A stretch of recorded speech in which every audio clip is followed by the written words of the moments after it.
Alléluia. Bonjour. Salut. Me voici bien-aimé comme promis, toujours fidèle au poste, pour ranimer et raviver la foi de certains de nos vaillants soldats blessés, découragés ou fatigués. Car l'adversaire, soit dit en passant, envoie constamment des tourbillons de pensées mensongères, de faux raisonnements et de circonstances physiques qu'il manipule avec une intelligence maléfique.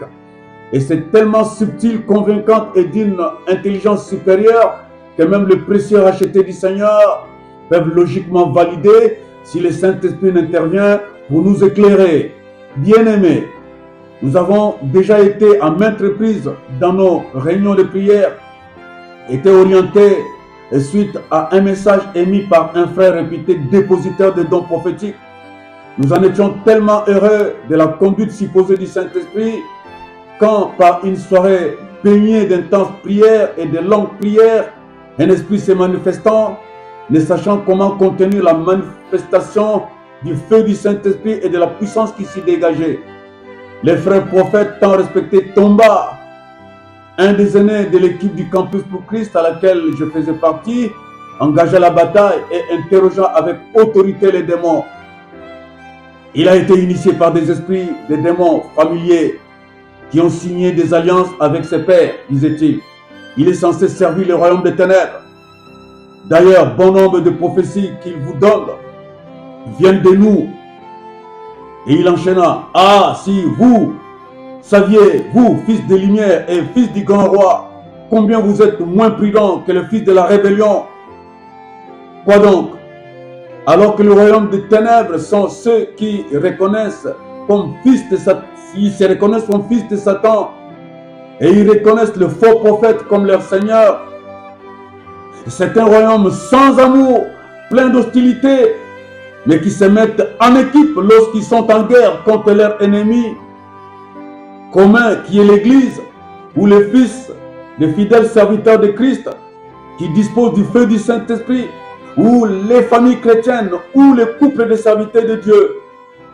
Le royaume des ténèbres se déteste, mais ne se divise pas lorsqu'ils sont en face d'un homme ou d'une femme juste.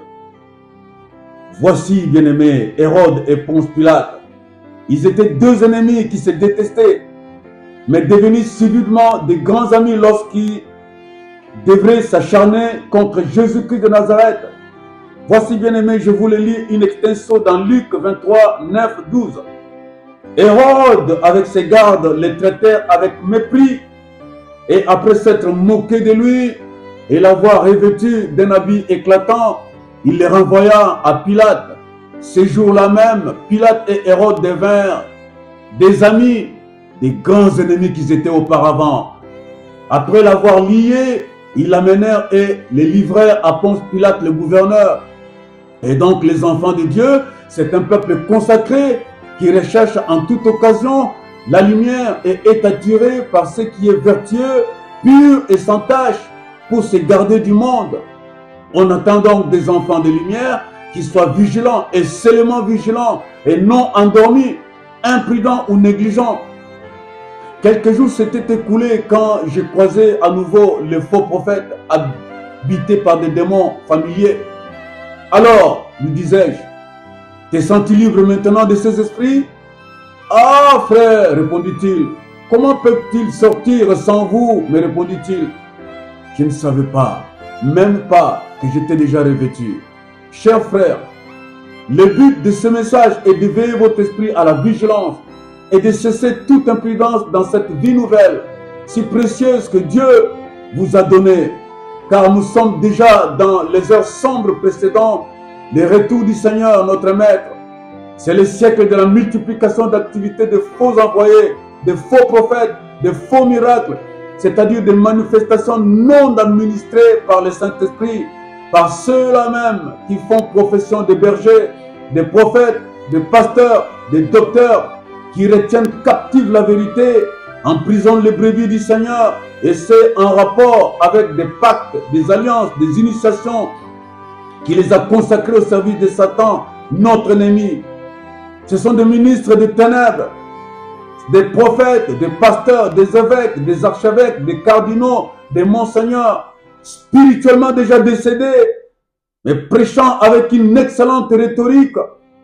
Somme toute, ils tentent des appâts qui couvrent l'obscurité des ténèbres dans laquelle ils sont plongés.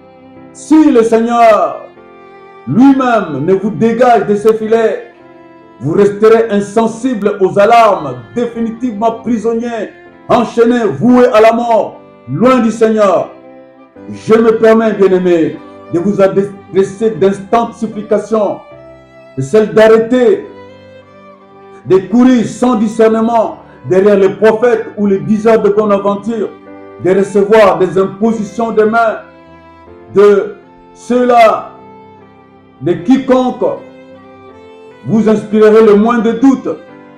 La bataille spirituelle, bien-aimée, pour la destruction de l'Église, des familles chrétiennes, des serviteurs oints et d'or est déjà en train de se dérouler. C'est ton âme qui est réclamée. N'oubliez pas que les ténèbres cherchent toujours à éteindre ce qui brille. Cherche aussi à détourner tes pas du chemin du salut et de te dépouiller de ta dignité de prince et de princesse du Seigneur. Et la seule façon pour y parvenir, bien-aimé, c'est d'introduire de manière sournoise la sémence de l'ennemi. Premièrement, que faire pour monter toujours plus haut?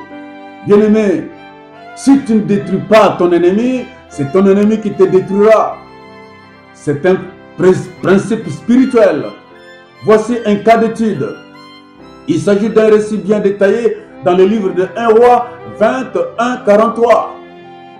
Ben-Hadad, d'une part, roi de Syrie, homme imbu de lui-même, avec un ego surdimensionné, ayant réuni autour de lui 32 rois avec une multitude de chevaux, de chameaux et de soldats, s'apprêtait à attaquer Israël.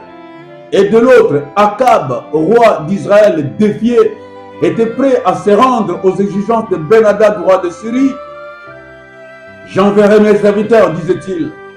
Ils fouilleront ton palais, ton or, ton argent, tes épouses, tes jolis fils et tes fils, ainsi que les trésors de tes grands.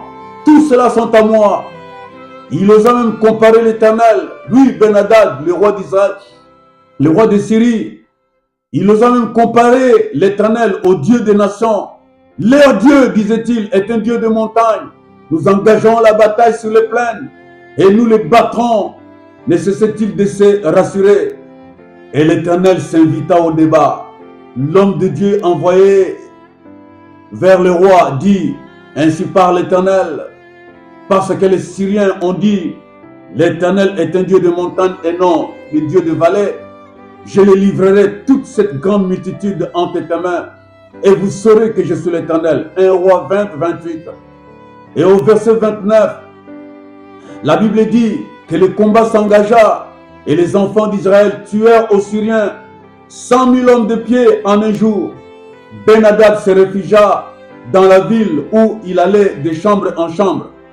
Ben-Hadad vaincu, mais il était encore en vie. Il restait encore un danger pour Israël et pour son roi. Son élimination physique était une solution irréversible, car Dieu lui-même a dit: je te livre toute cette armée entre tes mains. Pour que le roi fasse quoi d'autre si ce n'est pour détruire? Comme Saül a dépecé Agag, roi Amalek, que Saül avait épargné dans 1 Samuel chapitre 15 verset 32. Observe à présent la manière d'agir du roi Akab, pourtant vainqueur du roi syrien Ben-Hadad. Peut-on s'humilier à ce point devant son ennemi vaincu? Lisons 1 roi 20, 32, 33. Ton serviteur Ben-Hadad dit: laisse-moi la vie. Le roi Akab dit: ah, est-il encore en vie? Il est mon frère. Ces hommes se hâtèrent de le prendre au mot. Ah, Ben-Hadad est ton frère. Ben-Hadad est ton frère. Et il dit: allez, amenez-le-moi. Ben-Hadad vint vers lui et Akab le fit monter sur son char. Il fit alliance avec lui et le laissa aller. Ben-Hadad dans le char d'Israël. Savez-vous ce que représente, bien-aimé, un char dans la Bible et en Israël? C'est la représentation de la force de la main droite de l'Éternel et la sécurité d'Israël. L'Éternel fit dégoûter Et il envoya un de ses fils, un des fils de prophète qui proposa un scénario. Le prophète dit, frappe-moi, je te prie. Mais cet homme refusa de le frapper. Alors il lui dit, parce que tu n'as pas obéi à la voix de l'Éternel, voici, quand tu m'auras quitté, le lion te frappera. C'est ce qui arriva. Il fut frappé par un lion. 1 Roi 20, 35, 36.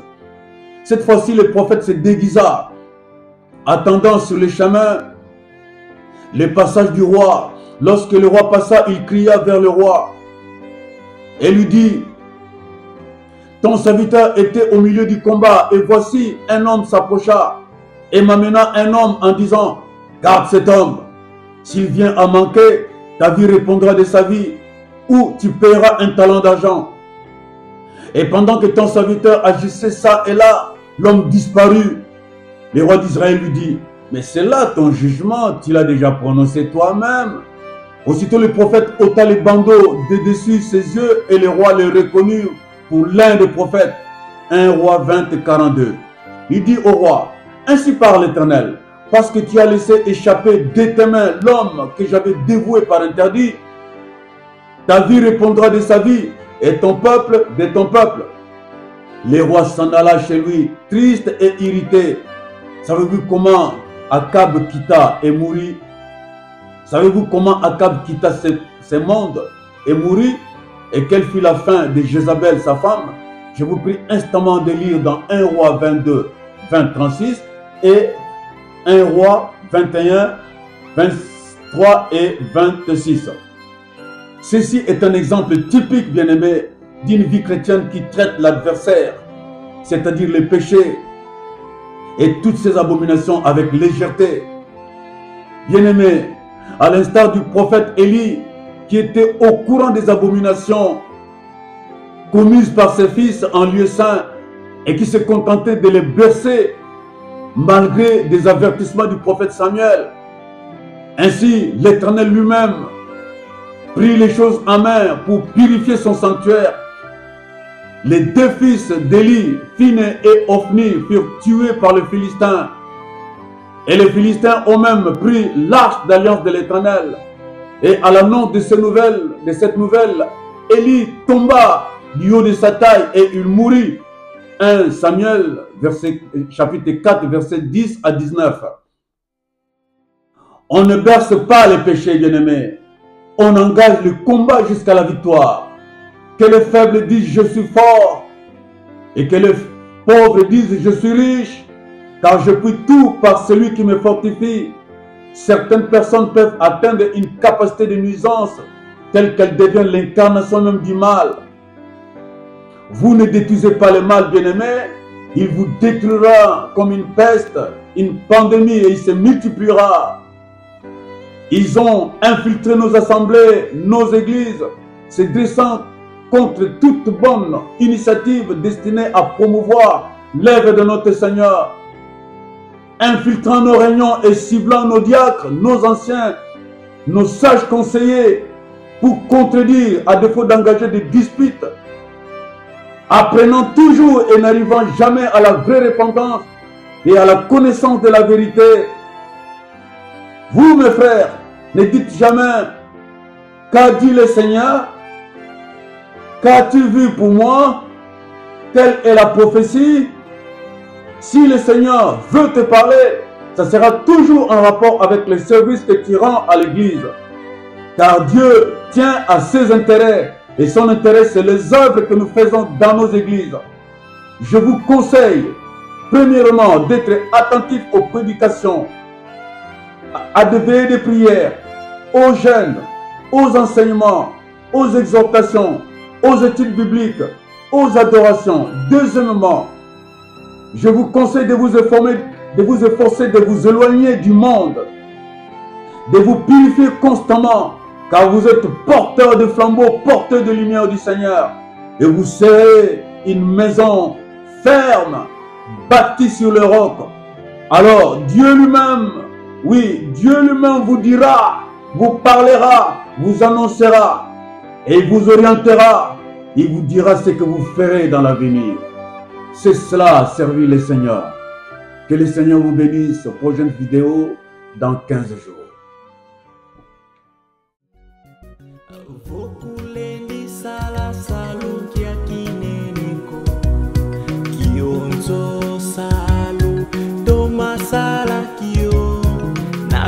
Mwinda konto kuma kukwaitama fulu kya kukiesesa ukiesesa fulu kya kukiesesa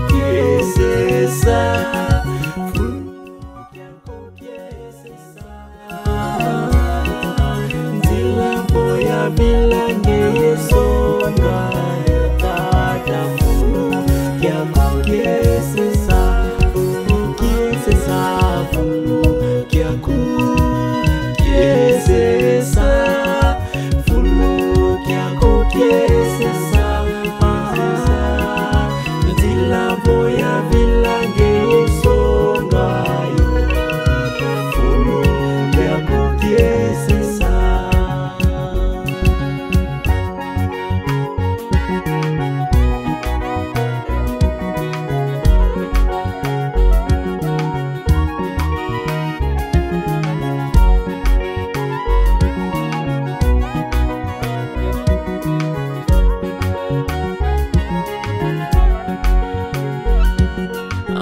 Mabua yangalala toma imbira mwesa kiese kwa banka kape kanimota kanileki toma sadisa fulu kya kukiesesa kiesesa fulu kya kukiesesa fulu kya kukiesesa